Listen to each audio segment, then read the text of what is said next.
স্বয়ং রব্বুল আলামিন পৃথিবীর সমস্ত মুমিন মুসলমানদেরকে ডাক দিয়ে বলতেছেন, ও পৃথিবীর মুমিন মুসলমান, তোমরা শুধু নিজেকে নিজেই মুমিন হিসাবে দাবি করো। আমি রব তোমাদের জন্য সত্যিকারের মুমিন হওয়ার জন্য কিছু আমার পক্ষ থেকে কিছু কোয়ালিটি দিয়ে দিয়েছি। পৃথিবীতে সমস্ত মানুষের ভিতরে আমি রব যেই কোয়ালিটিগুলা দিয়েছি, যে সমস্ত মুমিন মুসলমানদের ভিতরে আমি রব্বুল আলামিনের পক্ষ থেকে যেই কোয়ালিটি দেওয়া হয়েছে, সেই কোয়ালিটি যদি গুণগুলি যদি তাকাতে আমি দেখতে পাই, তাহলে ওই সমস্ত মুসলমান রব্বুল আলামিন বলেন তুমি পরিপূর্ণ মুমিন মুসলমান হতে পারবা। শুধু তাই না, রব্বুল আলামিন কালামুল্লাহ শরীফের মাধ্যমে পৃথিবীর সমস্ত মুমিন মুসলমানদেরকে ডাক দিয়ে বলতেছেন, ও মুসলমান তোমরা শুনে নাও। আল্লাহ রব্বুল আলামিন বলেন, ইন্নামাল মুমিনুনা আল্লাযীনা ইযা যুকিরাল্লাহ। রব্বুল আলামিন বলেন ইন্নামাল মুমিনুন, ওই সমস্ত মুমিন মুসলমান। কোন সমস্ত মুমিন মুসলমান? ইন্নামাল মুমিনুন আল্লাযীনা ইযা যুকিরাল্লাহ। রব্বুল আলামিন বলেন পৃথিবীতে যে সমস্ত মুসলমানদের সামনে, যে সমস্ত মুসলমানদের কাছে আমি রব একমাত্র আমাকে স্বীকার করে আমি রব্বুল আলামিনের গুণগান, আমি রব্বুল আলামিনের নাম প্রকাশ করবে, সাথে সাথে ওই সমস্ত মুমিন মুসলমানদের হৃদয় পরিবর্তন হয়ে যাবে, হৃদয়ে তাদের কম্পন সৃষ্টি হয়ে যাবে। রব্বুল আলামিন বলেন প্রথম শর্ত হলো পরিপূর্ণ মুমিন যদি আপনি আমি হতে চাই, তাহলে রব্বুল আলামিনের পক্ষ থেকে আপনি আমাদের জন্য কিছু মেসেজ দিয়ে দিয়েছেন। রব্বুল আলামিন বলেন আমার পক্ষ থেকে যেই কোয়ালিটি, যেই সিস্টেম, যেই আমি রব্বুল আলামিন পথ অবলম্বন করেছি, পৃথিবীর সমস্ত মানুষ মুমিন মুসলমানরা যদি আমি রবের পক্ষ থেকে সেই দেওয়া সেই কোয়ালিটি যদি অবলম্বন করতে পারে, তার ভিতরে যদি ফিট করতে পারে, তাহলে আমি রব্বুল আলামিন যেই সমস্ত মুসলমানদেরকে পূর্ণাঙ্গ মুমিন হিসাবে সাক্ষ্য দিয়েছি, আমি রব্বুল আলামিন যাদেরকে পরিপূর্ণ মুমিন হিসাবে সাক্ষ্য দিয়েছি, তাহলে তোমরা ওই সমস্ত মুমিন মুসলমানদের স্বয়ং সম্পূর্ণ হতে পারবা। শুধু তাই না, রব্বুল আলামিন ডাক দিয়ে বলেন, দ্বিতীয় নম্বর আল্লাহ তাআলা বলেন আল্লাযীনা ইযা যুকিরাল্লাহ ওয়াজিলাত কুলুবুহুম ওয়া ইযা তুলিয়াত আলাইহিম। রব্বুল আলামিন বলেন ওয়া ইযা তুলিয়াত আলাইহিম আয়াতুহু যাদাতুহুম ঈমানা ওয়া আলা রাব্বিহিম ইয়াতাওয়াক্কালুন। রব্বুল আলামিন বলেন পৃথিবীতে যে সমস্ত মুসলমানদের সম্মুখে, যে সমস্ত ঈমানদের সামনে আমি রব্বুল আলামিনের কালামুল্লাহ শরীফ তেলাওয়াত করা হয়, কোরআনের আয়াতগুলা তাদের সম্মুখে উচ্চারণ করা হয়, কোরআনুল কারীমের আয়াতগুলা তাদের সম্মুখে তেলাওয়াত করা হয়, ওই সমস্ত যে সমস্ত মুসলমানদের কোরআনে কারীমের তেলাওয়াত শোনা মাত্রই তাদের ঈমান সঙ্গে সঙ্গে পরিবর্তন হয়ে যাবে। তাহলেই বোঝা গেল আপনি আমি পরিপূর্ণ মুসলমান হতে পারবো। রব্বুল আলামিন যেই কোয়ালিটি দিয়েছেন, তাহলে এই মুহূর্তে আপনি আমি আমাদের নিজেকে নিজে প্রত্যেকে প্রশ্ন করে থাকি, রব্বুল আলামিন যে বললেন আল্লাহ তাআলার কালামুল্লাহ শরীফ তেলাওয়াত শোনার সাথে সাথে প্রত্যেকের যে সমস্ত মুসলমানদের ঈমান পরিবর্তন হয়ে যায়, তাহলে আমরা একটু চিন্তা করে দেখি, আসলে কি কোরআনে কারীমের তেলাওয়াত শুনলে আমাদের হৃদয় কি পরিবর্তন হয় না পরিবর্তন হয় না? যদি পরিবর্তন না হয়ে থাকে, তাহলে বোঝা গেল আপনি আমি পরিপূর্ণ মুমিন হতে পারলাম না। রব্বুল আলামিন যেই কোয়ালিটি দিয়েছেন, রব্বুল আলামিন যেই পথ অবলম্বন করছেন, তাহলে কুরআনুল কারীমের তেলাওয়াত শুনলেই যদি আমাদের ঈমান পরিবর্তন হয়, তাহলে বোঝা গেল আপনি আমি পূর্ণাঙ্গ মুমিন হতে পেরেছি।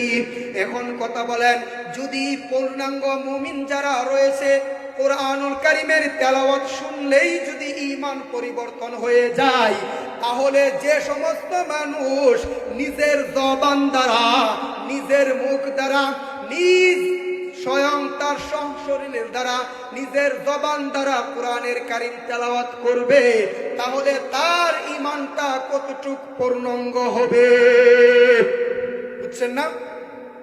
আপনি আমি যদি কোরআন কারীমের তেলাওয়াত শ্রবণ করি, তাহলেই যদি ঈমান পরিবর্তন হয়ে যায়, আমাদের কলব পরিবর্তন হয়ে যায়, ঈমান নাড়া দিয়ে থাকে, তাহলে আপনি আমি যদি নিজ জবান দ্বারা কোরআনের কারীম তেলাওয়াত করে থাকি, তাহলে কতটুক পরিবর্তন হবে, কথা বলেন? তাহলে এই কথাতেই বোঝা গেল কোরআনের কারীম, কোরআন তেলাওয়াত আমাদেরকে শিখতে হবে না, কথা বলেন, প্রয়োজন আছে না নাই? কোরআন কারীম, কোরআনের তেলাওয়াত আমাদেরকে শিক্ষা অর্জন করতে হবে। কোরআন কারীম তেলাওয়াত করলে ঈমান পরিবর্তন হয় পূর্ণাঙ্গ। আল্লাহ তাআলা যে কোয়ালিটি দিয়েছেন, সেই কোয়ালিটির মাধ্যমে 2 নাম্বার অপশন হচ্ছে মুমিনের হৃদয় পরিবর্তন হয়ে যাবে।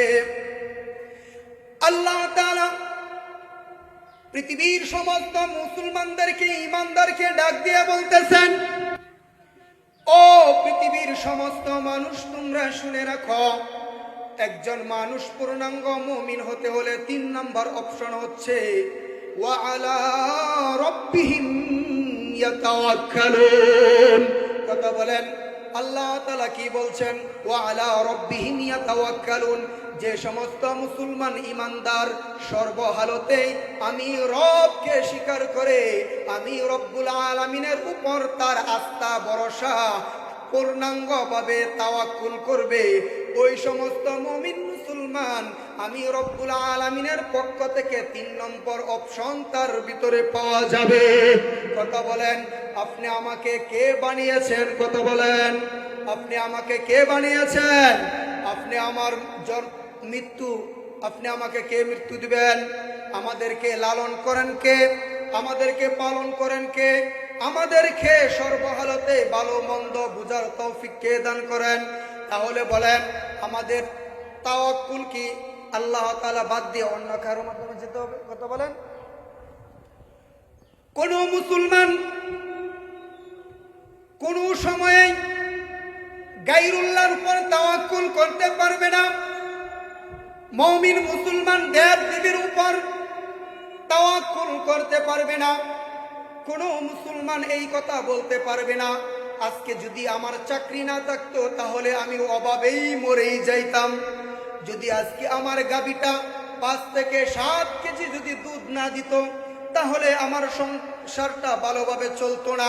কথা বলেন, এই কথা যদি বলি আমরা, তাহলে বোঝা গেল আপনি আমার ঈমানের ভিতরে কমতি রয়েছে। আল্লাহ তাআলা বলেন ওয়া আলা রাব্বিহিম ইয়াতাওয়াক্কালুন। তাহলে সর্বহালতে ভালো থাকি মন্দ থাকি কার উপর আমরা ভরসা করব? কথা বলেন, কার উপর ভরসা করব? শুধু রব্বুল আলামিনের পারেন আপনি আমাকে পৃথিবীতে ভালোভাবে স্থায়ীভাবে আল্লাহ তাআলা আমাদেরকে প্রতিটা মুহূর্তে ভালো রাখার জন্য স্বয়ং সম্পূর্ণ রাখতে পারেন। কথা বলেন, আল্লাহ তাআলা বলেন ওয়া আলা রাব্বিহিম ইয়াতাওয়াক্কালুন। রব্বুল আলামিন 4 নম্বরে সমস্ত মানুষদেরকে ডাক দিয়ে বলতেছেন, ও পৃথিবীর সমস্ত মুমিন মুসলমানরা, তোমরা শুনে রাখো, আমি রব্বুল আলামিনের পক্ষ থেকে 4 নম্বর কোয়ালিটি হচ্ছে, তুমি যদি নিজেকে যদি পূর্ণাঙ্গ মুমিন হিসাবে তুমি দাবি করতে চাও, রব্বুল আলামিন বলেন আল্লাযীনা ইউকিমুনাস সালাতা ওয়া মিম্মা রাযাকনাহুম ইউনফিকুন। 4 নম্বর অপশন হচ্ছে রব্বুল আলামিন বলেন, ঈমানদার একজন মুমিন, সফলকামী মুমিন, সে সময় মতন সে নামাজ আদায় করবে। কথা বলেন, মুমিন কি করবে? 4 নম্বরে নামাজ আদায় করবে। এখন আমাদের দেশে দেখা যায় অনেক সময় বিভিন্ন সময়ে শোনা যায় এরকম মানুষ দেখা যায় যে হুজুর নামাজ না পড়লে কি হবে, আমার ঈমান শক্ত আছে, আমার ঈমান মজবুত। এর মতন ধোঁকাবাজ, এর মতন মিথ্যাবাদী আর পৃথিবীতে হইতেই পারে না। যেখানে রব্বুল আলামিন স্বয়ং সম্পূর্ণ বলতেছেন একজন পরিপূর্ণ মুমিন হইতে হলে 4 নাম্বার অপশন হচ্ছে মুমিন সময় মতো কি করবেন? নামাজ আদায় করবেন। তাহলে যারা বলে ঈমান আমার শক্ত রয়েছে, যদিও নামাজ না পড়ি, যদিও নামাজের ধারে কাছে না যাই, তারপরেও আমার ঈমান শক্ত, কত বলেন? এই কথাটা কি গ্রহণযোগ্য? গ্রহণযোগ্য না। প্রিয় উপস্থিতি, তাহলে আমাদের জন্য সফল মুমিন হইতে হলে কয়টা অপশন আল্লাহ তাআলা দিয়েছেন? কয়টা অপশন বললাম? 4টা। 1 নাম্বার অপশন হচ্ছে রব্বুল আলামিন বলেন, যে সমস্ত মুসলমানদের সম্মুখে আমি রব্বুল আলামিনের বরত্ব প্রকাশ করবেন, আমি রব্বুল আলামিনের নাম প্রকাশ করবেন, আমি রব্বুল আলামিনের কথা বলবেন, সঙ্গে সঙ্গেই তাদের হৃদয়ে কম্পন সৃষ্টি হয়ে যাবে, সঙ্গে সঙ্গেই তাদের হৃদয়টা পরিবর্তন হয়ে যাবে, রব্বুল আলামিনের প্রতি তাদের অন্তর থেকে মহব্বত বাড়িয়ে যাবেন। 2 নাম্বার অপশন হচ্ছে রব্বুল আলামিন বলেন, যেই সমস্ত মানুষের সম্মুখে আমি রব্বুল আলামিন যেই কোরআনুল কারীম পৃথিবীতে দিয়েছি, সেই কোরআনুল কারীম যারা তেলাওয়াত করবে, তেলাওয়াত শোনার সাথে সাথে ওই সমস্ত মানুষদের ঈমান পরিবর্তন হয়ে যাবে। কথা বলেন? 2 নাম্বার। 3 নাম্বার মুমিনের অপশন হচ্ছে ওয়ালা রব্বিহিম ইয়াতাওয়াক্কালুন। রব্বুল আলামিন বলেন, একজন মুমিন বালা অবস্থায়, মন্দ অবস্থায়, সুখে দুঃখে, সর্বহালতে আমি রব্বুল আলামিনের উপর তাওয়াক্কুল করবে। কার উপর ভরসা করবে? কথা বলেন? আল্লাহ তাআলার উপর।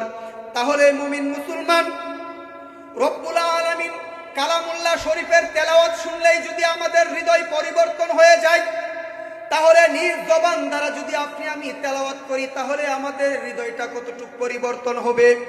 আর সেই কোরআনকে আমার দেশে যারা অপমান করে, তাদের ব্যাপারে আপনি আমি কি বলবো? যুগের পর যুগ আমরা দেখি বিভিন্ন সময় সেই কোরআনকে নিয়ে বিভিন্ন সময় মত প্রদর্শন করে। কথা বলেন? কোরআনকে অপমান করে নাই? আপনি আমার বিশ্ব নবী জনাবে মুহাম্মদুর রাসূলুল্লাহ সাল্লাল্লাহু আলাইহি ওয়াসাল্লাম কে নিয়ে কটূক্তি করা হয়, অথচ আমার দেশের সরকার বসে বসে তাদেরকে জামায় আপ্যায়ন করতেছে। কথা বলেন? করতেছে না? তাদের জন্য মেহমানদারি করতেছেন, অথচ তাদের বিরুদ্ধে কোনো অ্যাকশন নিতেছে না। কিন্তু আমরা তো মুমিন হিসাবে দাবি করি, আমাদের হৃদয়ে রক্তক্ষরণ হয়। আমার রাসূলকে নিয়ে যখন গালি দেয়, তখন কিন্তু আমরা আর সহ্য করতে পারি নাই। তারা বিদেশ থেকে আমার দেশে কোরআনের সহযোগিতা হয়ে কোরআন মানুষের কাছে যাতে আরো ভালোভাবে পৌঁছতে পারে, এই আশা দিয়ে বিদেশি এজেন্টরা আমার দেশে তারা স্থান অর্জন করে স্থায়ীভাবে বসার জন্য ষড়যন্ত্র চলতেছে। কথা বলেন? চলতেছেন না? এই তো কিছুদিন আগে আপনারা কি সোশ্যাল মিডিয়াতে শুনে নাই, দেশের খবরে কি শুনে নাই, ওই চট্টগ্রামে আমেরিকান সেনা ঘাঁটি তৈরি হচ্ছে, আমেরিকান সেনা বর্তমান বাংলাদেশে অবস্থান করতেছে, কি শুনেন নাই? তাহলে এই বিদেশি চক্রান্ত মোটেও ওটা আমাদের সাময়িক সময়ের জন্য, দেশের জন্য, আমার দেশের নাগরিকের জন্য, মানুষের জন্য কল্যাণ দেখাইতেছে। মূলত তাদের উদ্দেশ্য কি? ভালো না। ঠিক আছে?